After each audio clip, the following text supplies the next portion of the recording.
It was a student at Antioch who was a virgin filmmaker. I was a senior living with a stunningly beautiful woman, and she, the freshman girl, invited us to be the stars of her sex film.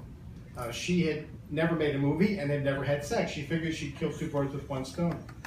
So she invited us to be her stars, and I was just flabbergasted. The idea of being a star in a movie after being the fat kid most of my life was just like a reward. It was like a ticker tape parade down Broadway. So yes, I wanted to do it. And my girlfriend, she was a little suspicious that the young girl had a crush on me, and she didn't want to fuel that. She had the nerve to get naked in front of a camera. And in the end, she said yes. And we made the film. And it was very cute. It had no sound. It turned out we were eventually just got tired of fucking. We got hot in the lights, and it was not exciting for us. Neither one of us had any exhibitionism going on. And it was hard. When it became hard work, we just stopped. Years later, this girlfriend became involved in government work and contacted me and said, you know, that film has got to go away. And I had broken up with her, but I still loved her, and I wanted to keep the relationship. I wanted to re-win her friendship. And I found the girl, contacted her, and she said, no, that's my art. I'm not going to destroy that. And I played under guilt. You don't have any art, we don't do that, and this doesn't work for us, and you know, you've got to. And eventually she agreed to that, and I went over to her house that very day, and we burned it in the fireplace. So Nancy Reagan is safe. Years later, I had begun to become interested in the politics of sex, and I was all filled with Wilhelm Reich, and people that have healthy orgasms don't rob banks, and the sexual revolution was all this, and I went to audition for my first porn film with Bob Chen of Caribbean Films, carrying Wilhelm Reich under my arm, and he looked at me like I was from outer space. And thank you, Bokai. A year later, I did another audition, and this time, actually the call came from my wife, Carly. We had taken acting classes with the Blake Street Hawkeyes, a San Francisco Bay Area group that some of you may know. John O'Keefe and Bob Ernst, Whoopi Goldberg, Cynthia Moore, George Coates. They called and asked her, the call was for her, and they said, how would you like to be on a romp through a hospital? And she immediately said, is this a porn film? And the guy was kind of embarrassed and said, well, yes it is. And he blew it there because they were taught not to mention porn over the phone. They had much better luck casting in those days if they got the women to come down for the audition before they found out it was X-rated. And in those days, it was hard to get women to act in X-rated movies. But she said she wasn't interested, maybe her husband would be. Thank you, dear. I was. It had long been my fantasy to meet an X-rated woman. And this story goes on for half an hour. You sure you want? I was in the business from 1976 to 1986, pretty much. Those are my years. And I can finish this story some other time. And I was in from 76 for sure because there's a hustler layout of me pregnant. And I had my baby in 1976, so maybe I was even in from 1975. But not after 1980. Because 80 I was doing stage shows and at the O'Farrell and kind of saying goodbye to the business. How long did you wind up doing those shows?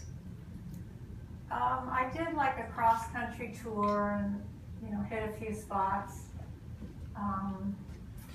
I actually got a place on Polk Street right up the block from the O'Farrell and made that kind of my home away from home for a couple years. Just to keep everything going. You know, it's true. If anybody describes a movie as a romp, it's a porn movie. There are no romp movies that aren't pornos. I'm sure of it. I'm sure of it. It's a mad world. Okay, maybe so. That's right. Right. But that could easily be turned into a porno Oh. parody, right? If we think about, are the porno parody people doing any old movies as parodies? I don't think they are. They should. There's an endless supply of scripts to rip off. I want to ask, or you want to make a point? Well, 'Cause I've got- always. Okay. I would Sure, say Ben. the parody in porn is a genre. It's become like water sports or S&M. It's a whole genre. They blossomed in this generation. Yeah. And it's a generational thing. Yeah. I don't know that our older movies they even know these movies. Because, you know, my kids, if it was black and white, what, Dad? It's black and white. You know, then they don't, until they start taking film courses in college, they don't realize that it's been going on for a while. Anyway, I don't think there's an audience for it. So that's why it doesn't dip into the older movies. That's so sad. That's sad. Anyway, so you two both squarely occupy the time frame that is often called the golden age of porn, right? And what are your thoughts about what made it a golden age? Do you have any? Do you think it was a golden age to you? Do you get what Susie Bright and other people talk about when they say that was such a special time for the porn industry? I think because we actually had scripts. That's like the first thing, that we actually had movies with plot. And although it would be a thin plot and maybe terrible scripts and not much dialogue, but there would be, I just got a letter from one of the directors I worked for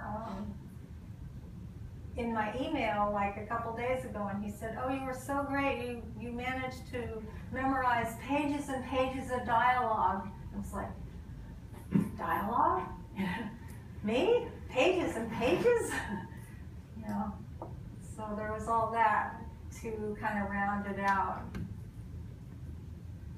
The short version from, is this on? Yeah, I think so. The short version from my end is that X-rated movies grew out of stag films from the smokers. And they had a steady evolution until you get to I Am Curious Yellow, which is the first legitimate adult film in this country that's not considered obscene. That's 1967. Right. And from there, well, X-rated movies just naturally grew. There were some people that had the vision, well, an X-rated movie will become its own genre. And you have Bertolucci doing Last Tango in Paris, and I think it's 72, 73, very early on, and it's Marlon fucking Brando. It's a really depressing, horrible film, but it was really well acted. Marlon fucking Brando fucking, in fact. I remember I was told this family story when my Aunt Lil took my mother to see Last Tango in Paris. When Marlon Brando buttered up Maria Schneider's asshole in preparation for penetration, my mother took Aunt Lil by the hand and made her leave the theater. So that shows you what my mother's view of my career was like. But in any case, there became, beginning with that movie and Caligula a little later, Hollywood flirting with full-blown sex. And from our side, X-rated people were flirting with the idea, well, let's make a real movie that just has full-blown sex in it. And there were 2 or 3 directors in particular. Anthony Spinelli, who became my mentor and friend, and I mostly worked with him throughout my career. Chuck Vincent in New York, and Ron Sullivan to a degree, maybe some others, but those are the ones that come to mind. And they talked about the Holy Grail was the crossover film. An X-rated movie that would be so well done, it could play in X or R. You wouldn't, when you did it in X, half the movie was just sex. So to have an R-rated scene, you needed expanded dialogue and shortened sex scenes. And the only reason I had a career was because I came along at that time. Because when I started out, as those of you know my career, I was absolutely terrible at fucking in front of people. I'd get hives. My dick would just not show up. I worked very hard to ruin my life. But I kept getting invited back because I could act, and they cared about that then. So, okay, just, you act. And if it works, it works. If it doesn't, we'll fake it. Eventually, I did learn how to fuck on camera. It took about 10 movies, and John Seaman, believe it or not, was the actor who taught me how to do it. What a name, huh, for a porn star? He was the best stunt cock in the history of the business, although right. Marble will argue with that. Marble was LA and John Seaman was San Francisco. But John Seaman would get it up during an earthquake. And he took me aside and would say things to me like, look, when you're doing scenes, I've watched you work, you don't exercise any personal power. If the director tells you to stand on one leg, whistle Dixie, and fuck her in the ear, you try to do it. Don't be stupid. If you don't get hard, they don't have any movie. You tell the director what you want. Figure out what works for you, and then you're going to start telling the director those things. That was number one. Number two was, I don't do well fucking strangers. And I don't spank girls on the first date. So I like to become friends with women first. So I needed to meet the women first, saying, do you want to work with me? Because I'm not attracted to women who don't like me or ignore me. It hurts my feelings. I have feelings. Terrible thing for a porn actor to have. Feelings really get in the way. You don't want to have feelings. Oh, what was the question? Yeah. I think you actually already answered it, Howie, but Long ago. that was, yes, yeah, what you said. And can I just say that there's something, I've told you this many times, but I want to say it in front of the people in the front of the camera. I think it's so significant that you write about worrying about whether your dick's going to show up. Because for so many guys in so many walks of life, in so many sexual situations, it's not just in front of the camera, it's so often. And from the very beginning, when I saw your early work in Spectator, which is, I think, part of what wound up to be your magnum opus, I was like, thank goodness you're writing about that stuff, because it's under-acknowledged. Speaking of acknowledgement, I want to say that we just had the Day of Remembrance, the sex workers' annual day, where they acknowledge people who have fallen in the line of duty over the course of the last year. And I said something on stage about appreciating clients and got some applause. And I just want to say that I think the porn world is the place in anything affiliated with sex for money, sex for sex's sake, where the fans are appreciated by the people who do the work. And I just want to ask you both about your relationship with fans. You read a little bit about that, but Serena, what about fans? I've written so much about my fans in here. This book is dedicated to my fans, because flattery will get you everywhere. You still hear from people? They keep me in the clouds. Yeah. Oh yeah, and I have Facebook, and they're always talking to me, and it's wonderful. Was there a time frame when you weren't in touch so much with fans? I mean, No, I'm sure absolutely. social media made a difference, but people had fan clubs and... No, when I got out of the business, I really retired into my own little world for about, 15 years, and just did my art, strictly art. And then, actually it's been since Jill Nelson's book, 25 Golden Goddesses, that I've come back to the fore again to meet people. And she inspired me to she did a great chapter about me in her book, but I expanded it and did more with my book about me. Well, I think it's telling, and I'm always surprised at how short your duration was as an active participant in front of the camera, because your legend is large.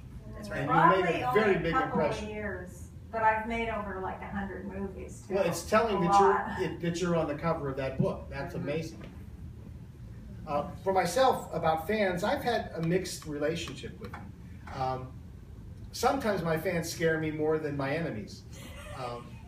There are people that have difficult time respecting boundaries, and you don't want that phone call at 3 o'clock in the morning. Is your dick big and hairy? And no. Sorry, Howie.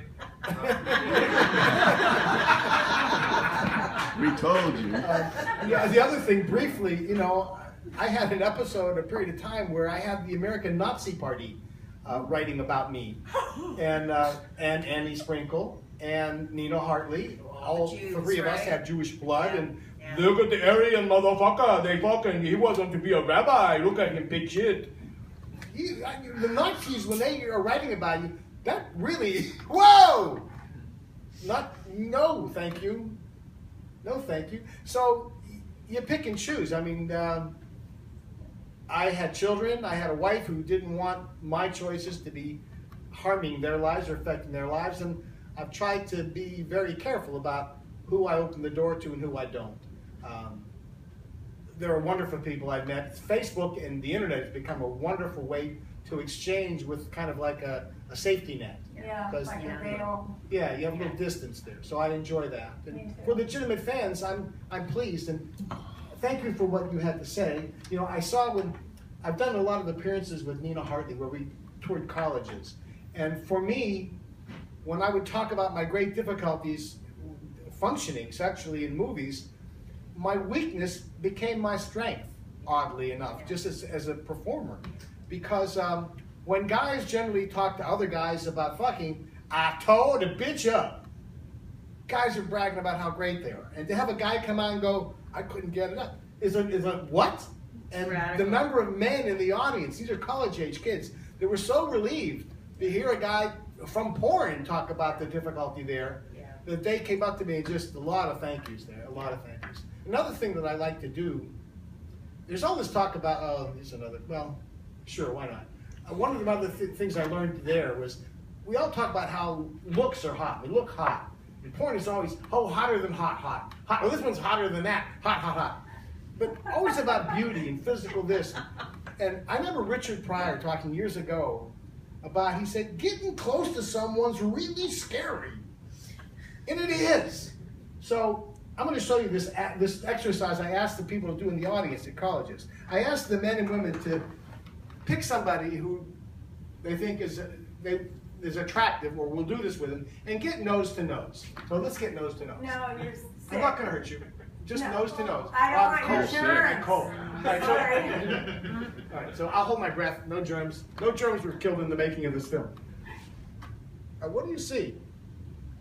Am I beautiful? Am I handsome? Am I hot?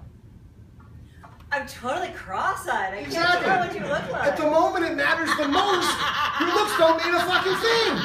That's the irony of all this shit. You only notice the beauty when you're not even close. But when you get nose to nose and you're down to it, that all is irrelevant. That strikes me as enormously profound. I don't know if it resonates with the rest of the world, but there you have it. Well, if we're all standing nose to nose in a couple minutes, then you'll I'm pretty sure Marty, the agent, would have talked that down. But all right, I want to let people who are in the room get a chance to talk to these two beautiful people too. Can we have the lights up enough so that we can see who is actually raising their hand? Thank you, Mike. Did I see Annie walk in? Look. Annie! Hi, darling. I thought I saw you. Hi, darling. We've got some people in the room who've been around the block. We do. Nice to see everybody. So let me see who would like to ask any questions of these two beautiful people. Yes, go right ahead. Serena, I was just curious about if you began modeling and photography and then moved on to film, like what that transition was like for you, like sort of the differences between doing solo work and working with co-stars, and just the differences in medium as well. Well, I guess because my dad took a lot of photographs, I was used to posing for the camera. I actually was making X-rated movies before I ever saw one. I just kind of got thrown into it. And I actually got arrested while I was still doing simulated sex. I wasn't even doing hardcore sex, and they were like inserting other people's bodies where I was supposed to be doing it. It was obvious it wasn't me. And I still got arrested, you know. Luckily, I had like a little bit of stage training when I was a kid, so I did plays and stuff. So I kind of understood about acting and being in front of the camera, moving.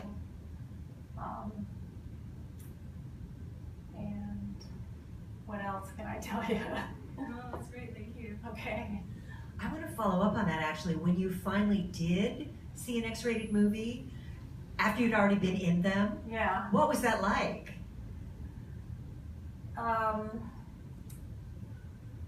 Kind of shocking. I mean, because everything's so big on the screen. Right, it would have been the big screen. It was the big screen. Yeah. Remember, everybody, that there was a time before we watched porn on our cell phones or our televisions or our computers, that we watched them in a movie house. Those are all pretty much gone now, but the parts were huge. And the close-ups, huge vaginas, huge penises. Yeah, pretty awesome. I'll answer that. Yeah. My first lead part was in a movie called Baby, Love and Bo with Sharon Kane. And we worked real hard in this movie. We made it. And 6 months later, it was released. And I went and saw the movie in a theater. And, I was terrorized by my performance. It was so horrible. I think there might have been one line in the whole movie I said that didn't humiliate me and embarrass me. And at that point, I mean, I really got sick. I got sick. I was sick for a couple of days. And I came out of that thinking, it doesn't matter what anybody else is doing in the movies, whether they take the acting seriously or not. If I'm going to watch these, I'm never going to be that embarrassed by myself again, ever. And it made me redouble my efforts to be an actor, because I was acting. And I didn't need to see me ever be that lost ever again. It was just humiliating.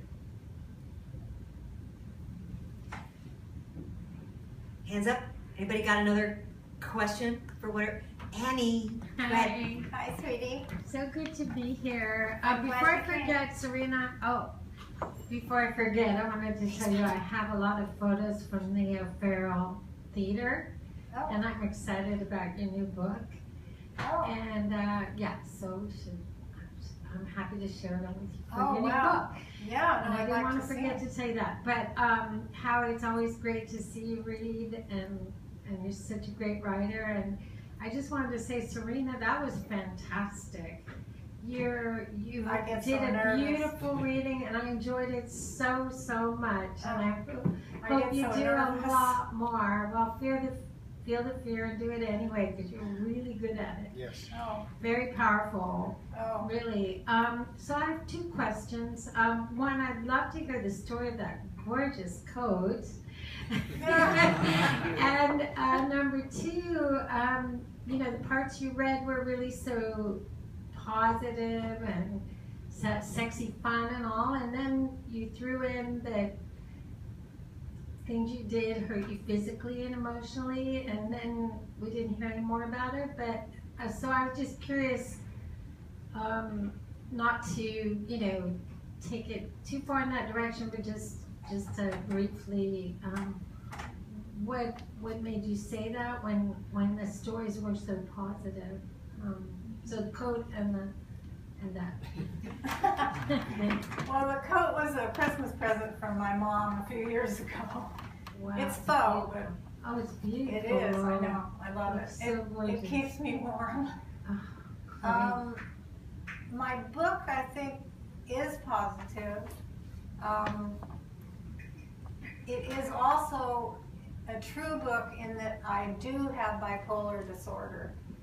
And it took me a long time to get diagnosed, and then even longer to get the right medications to level my, whatever it is in the brain that you need to level out to where I can kind of stay normal. Because I used to have rages, and I used to go up and down a lot. So why did porn affect the bipolar? I mean, you said the porn was not good for you physically. I was just curious. Oh, well, doing a lot of porn, I actually ended up getting hurt inside just by getting poked by too many dicks that didn't fit properly, and I ended up getting a hysterectomy because of that. and it was precancerous, and that's why they had to take everything out. So that wasn't good. But mostly I would say my porn days were, you know, good. I had Jamie and I had good experiences. And the thing about the porn aspect of my life, the way I've always looked at myself is as an artist. And that was like me being a living sculpture, or me portraying an archetype as an artist. And I learned a lot about sex, and I learned a lot about sex. And I felt, even though my time in pornography was short, I felt that that was me going to college. I learned that much, that I couldn't have gone to any other better college than just slinging myself into the business, because the directors would want crazy stuff, you know, the actors would want crazy stuff. I'd find myself in crazy situations, but I liked it. I mean, I learned from it. I learned what people liked and wanted, and I mean, I had no idea there were fetishes when I got into the business. But the very, very first modeling job I ever had was rubber. What? You put on this rubber, you put lots and lots of talcum powder, and people get off on that. Rubber. It's like, what? But that's plastic. I didn't get it, you know, but people have weird fetishes like that, and it's not even so weird, it's just a fetish. And I learned fast, I hope. Did you know Jamie's book's coming out? Oh, wow. Serena decided to let it be published. Oh, wow. Serena, his last, The last his one. last partner. So she didn't want, he wrote a whole book. I'm sure there's a lot about you in it. And, Do you know if the Rialto report? yeah, I think, Okay. well, they're involved. I know they were. actually. He just got like dozens and dozens of hours of interviews from Jamie's niece or something like that, from that they've been trying to go through for that book. The Rialto Report did? Yeah. Annie, would you tell people what the Rialto Report is? Because I think not everybody in the room might know Oh. them. Well, Go. maybe Serena. Serena, do you want to? Go to the Rialto report if you have a computer. It's therialtoreport.com, and there's interviews with everybody in the business. Fantastic. April Spicer interviewed me over 2 days, and we got like a 2-hour interview on the Rialto report. I mean, fantastic. And she's done everybody. And particularly performers from the 70s and 80s, is that correct? Or all the way up to Yeah, the minute? only the 70s. Only the It's 70s. golden age. So if anyone is either fans of that time period of porn and you haven't yet discovered the Rialto Report, it's a wealth. It's a treat. And if you don't know all that much about that period of time in porn, you'll learn a lot. You can check it out and you can learn a lot. Ashley West, he calls himself, is the partner of April's, and they're a married couple. It's a labor of love they're doing. It's primarily based in New York. So the majority of the episodes are about people who worked in the New York scene, Yeah. which precludes a lot of the West Coast stuff, but they've sort of wandered over here and got some of us so far, and there'll be more of it coming in the future. And as Ashley put it to me, he said, we respect what you did. We think of it as pioneering, and it's a legitimate place in film history. And we want to have the chance to have the people who made those films speak for themselves before they're all gone. And that was the impetus to start doing all these interviews. And they've been wildly successful beyond their imagination. They give an hour, sometimes hour and a half interview, and they're really in-depth and intelligent and wonderful. And we get to be real about what all that was like, as much as we can share. So big supporter, big fan of it, and check it out if you haven't. And if not, just go keep enjoying it. they did a great job with me. I was thrilled, absolutely thrilled. Yeah. Serena, can you talk about your work after the porn industry? What it was like? Was it a letdown? Was it a hard transition to kind of come into a different life? Well, no, I was ready.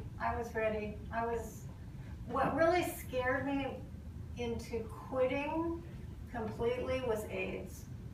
And it scared the bejesus out of me. And I got tested immediately because of John Holmes. They said died of AIDS, although that really isn't true. But that was the rumor, that he had had AIDS and I had fucked him, and I went crazy with being scared. So I kind of got scared out of the business, but I also wanted to just work on my art. I went back to college. And I painted, 20 hours a day every day for years and years. I just, I had so much that I kind of tamped down. So then I've written a book in the last little bit. So I've used different media, painting and sculpting, and actually there's some of my paintings, some of my drawings, some of my poetry's in here, some of my sculptures. This is kind of a crazy quilt of various mediums, including writing. And I saw you, right? Go ahead. Howie, a lot of your book is about sort of building these mini sort of emotional relationships with your co-stars, and at the same time having a family back home. Just curious how those two kind of bled into each other and how you handled the juggling act, basically. Carefully. It's been one long negotiation.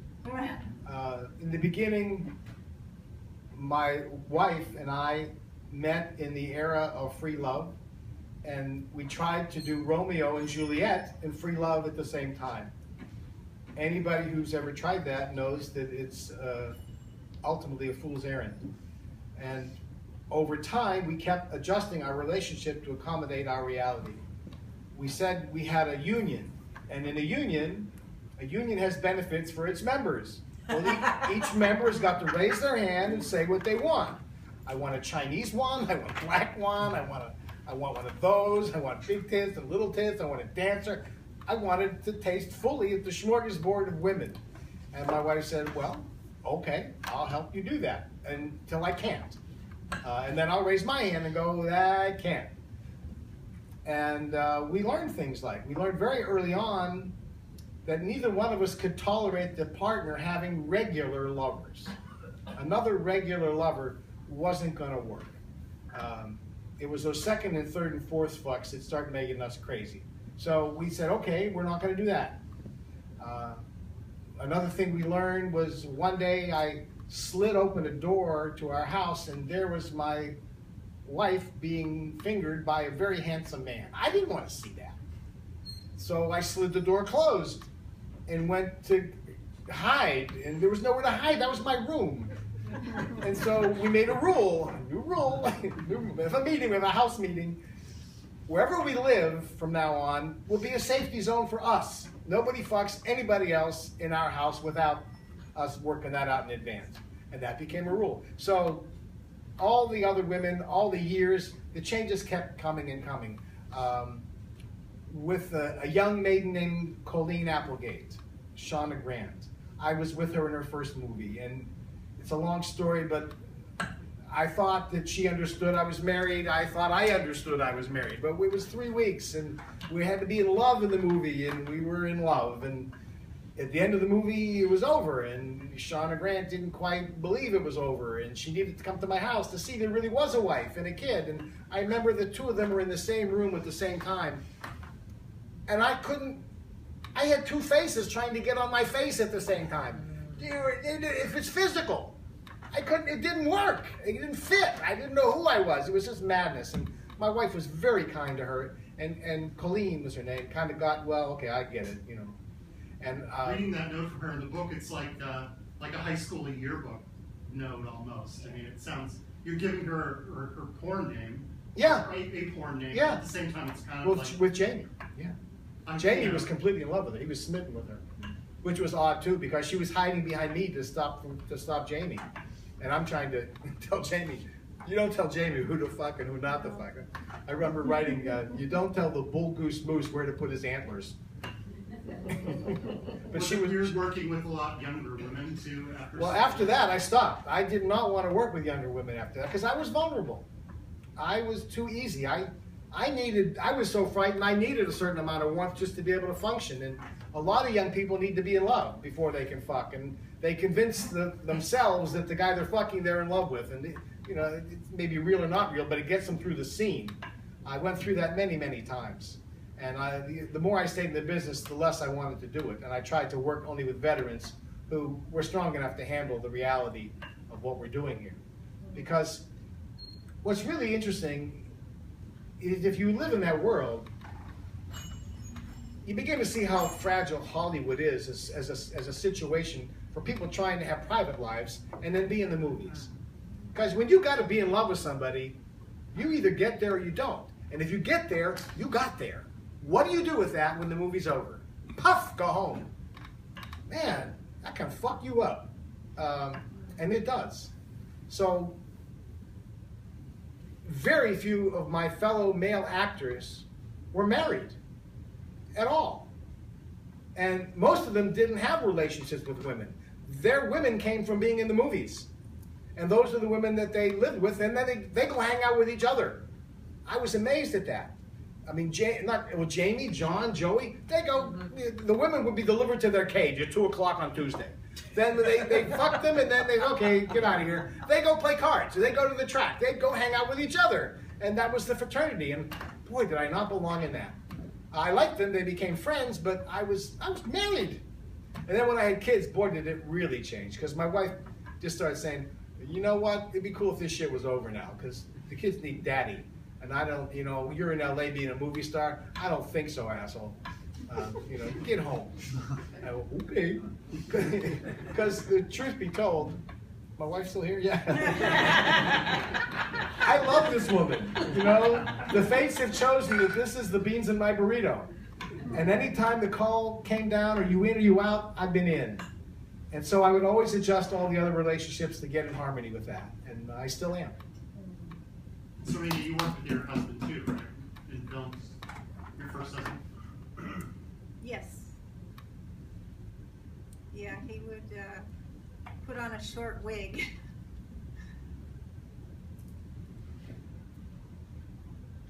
This is a follow-up question. Okay, go ahead. Yeah, what about the reaction of your children when, you know, as they turn, you know, in the puberty? Do you have to explain to them, or can you, what was their reaction as far as, are they accepting that you had the life you did earlier? Well, I'm not the one to ask because I didn't end up raising my daughter. And that's probably all in the book, but I spent a lot of time without her, and only since she's been over 18 have we started to mend our fences, and now we're close. I have grandkids, so Grandma Serena.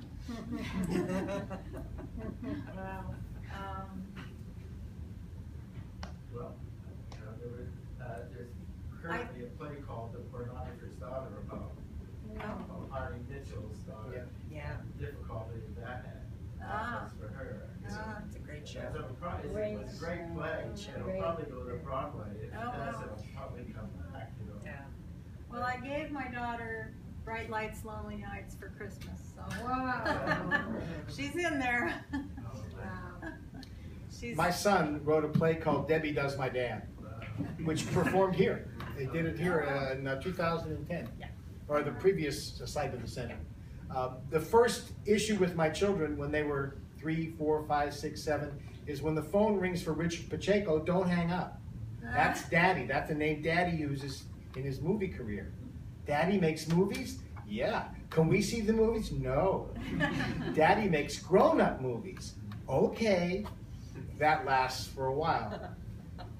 And then one day, my 12-year-old daughter, the oldest, and the 10-year-old, the middle daughter, and the youngest is my son. The 12-year-old daughter is combing her hair in the bathroom, and the 10-year-old is standing just outside the bathroom, and she just turns to me and says, out of nowhere, what makes them grown-up movies? You mean like The Silence of the Lambs? And I went, oh, no. We wouldn't let them see that, because, you know. And she said, well, what makes them grown up? Sex? Yeah. And she, wow! She thought she just discovered the Rosetta Stone. Daddy makes sex movies! Daddy makes sex movies! And she turns to her older sister, who's 2 years older, and thank God for this little bit of sibling crap. The older sister was not going to let the younger sister get a rise out of her no matter what she said. The house is on fire! So what? Which is exactly what the older daughter said. So what? And the younger daughter went, oh, okay. And I just kind of... A couple of years later, I had to go back to my hometown to help a parent who was suffering. And I went by myself. Now I have 3 kids, and I'm by myself in my hometown, and it gets to be Friday night, and I'm 18. I want to go out and get a date. I just completely time traveling. I lose myself completely, and it's strenuous. It's weird. It's bizarre. And I vowed to myself, the next time I ever do this, I'm going to take a kid with me at least to remind me who I am now. So I did. And the next time I took my oldest daughter with me. She was about 14. And we're at the parents' house, and she's looking through the family album. And she comes across Playgirl magazine, the one I gave my mother. And it's the pictures of me with the good stuff taken out. There's a lot of modeling looking stuff before I got naked. So I left those in for my mother, who didn't need to see me naked. But my daughter sees Playgirl, and they're Howard Gordon. And is this the Howard Gordon I know, Dad? Well, yeah. Okay. Does Mom know you did this? Yeah, Mom knows. Meaning Carly? Yeah, Carly. Yeah, Carly. That Not one. your mom. Oh, no. Yeah. So I asked her not to tell her younger sister or her brother, because I thought they were too young to handle the information. I also suggested it might not be a good thing to bring up in school, because by then AIDS had hit, and ideas about sex were very different, as the AIDS plague had its effect on the entire culture. And the movies were still illegal at that point. Pardon me? The movies were still illegal at that point too. No, the movies were legal by then. It was '88 when they finally technically became legal. Yeah. Well, shooting in LA, yeah. Shooting in LA only. They were legal in San Francisco. They were legal in New York. They were legal in the They just were Supreme Court. busting them is what it was. But Yeah. the '88 case, yeah. Yeah, the walls came down on the movies in '74. The Supreme Court wiped them out, and San Francisco was bereft of film to fill the projectors. Yeah. But there were 2 major Supreme Court decisions at that point. After that, no holds barred. Yeah, except that the prosecutors in small towns across America actually never got that memo. Well, San Francisco had a no harm, no foul. It was actually legal here to shoot as well, but if nobody complained, nobody cared. I remember there was one woman, God bless her, Liza Dwyer. Paul, I know you remember Liza. Oh, yeah. Liza, as soon as you touched her, she started screaming. It was amazing to watch this woman work. I assumed it was real, because I don't think she was that good an actress, but when she would be having sex, the dogs all over the neighborhood would be ow, ow, ow. The whole block would be involved, and people, the people they're shooting loops without a permit. They're she was amazing. So you still had to be careful about where you got caught. Well, even though it was legal, they would still arrest people because obscenity was illegal. So if they could prove, they would still bust people, even though they knew it was not going to win a case. Well, it's community standards too. Yeah. Like they busted Harry Reams in Memphis and put him on trial there. So whatever community. They shot me, Connecticut. Yeah. Jurisdiction shopping, Yeah. Most like high district, and plus everybody there. Plus, when we think about what the funner day of a cop is, to go do difficult, scary, and possibly dangerous things somewhere to keep the town safe, or go bust Serena. What's funner for a cop? I ask you. I'm just saying. Did anybody else have their hand up that I didn't see yet? I'm shading my hand so I can check. We may have gotten to the point where we should step off the stage, and if anybody wants to get a book, get it signed, get one of Serena's photos, get it signed. There's some movies back there as well. Unless there's any last burning questions. We got all the way to politics, so. But you two should have last words.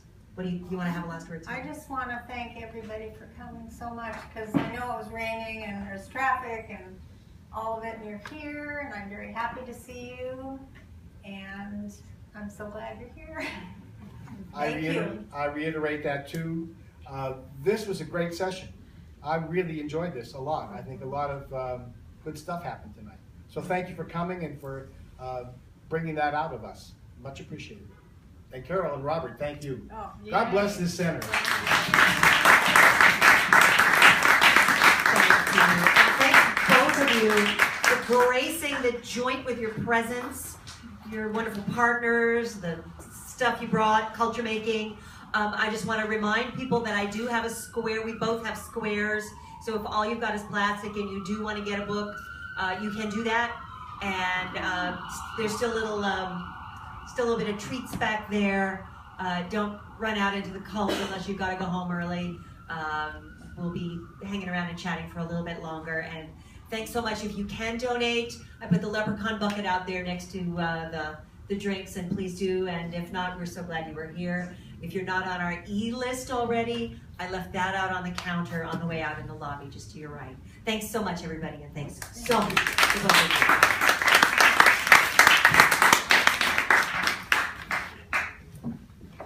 Well, don't get near me.